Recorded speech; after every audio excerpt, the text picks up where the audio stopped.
But first, France is the second biggest economy in the Eurozone, and its new budget, to be unveiled later today, is much anticipated.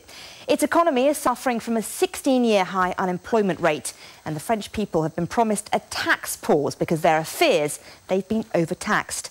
A tax on corporate profits and a new carbon tax are mooted, though. We sent our correspondent Christian Fraser to Paris's business district to measure the mood.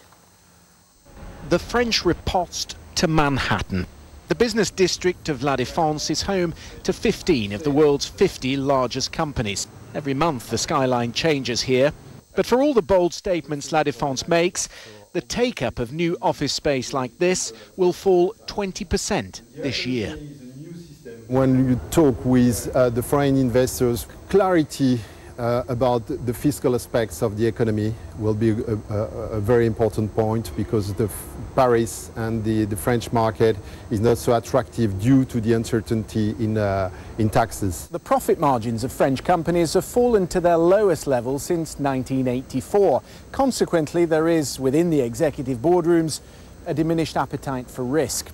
This government and its predecessor have increased taxes by 70 billion euros in just 3 years. Any further tax rises, warns the European Commission, could sorely undermine the fragile recovery. There are signs the government is bowing to public pressure. In today's budget, there'll be 18 billion euros in savings. Of that, 15 billion will come from spending cuts, 3 billion from new taxes. That's less tax for French households than originally planned, says the president. Bonjour, Jean-François Copé. Bonjour. But the opposition says the failure to introduce real structural reform will delay any rebound in the economy. They have no other choice than to increase taxes, and this is the worst problem today, because the purchasing power of the French people has been decreasing terribly, and today the French people are worrying about the way for them to afford it. They can't afford it. The socialists say they're scaling back taxes the previous government implemented. This is an unprecedented effort, they say, to rein in France's spending.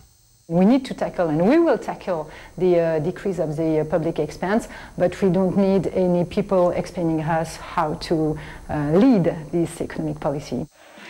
Perhaps these people, for instance, though they could use some of Angela Merkel's popularity.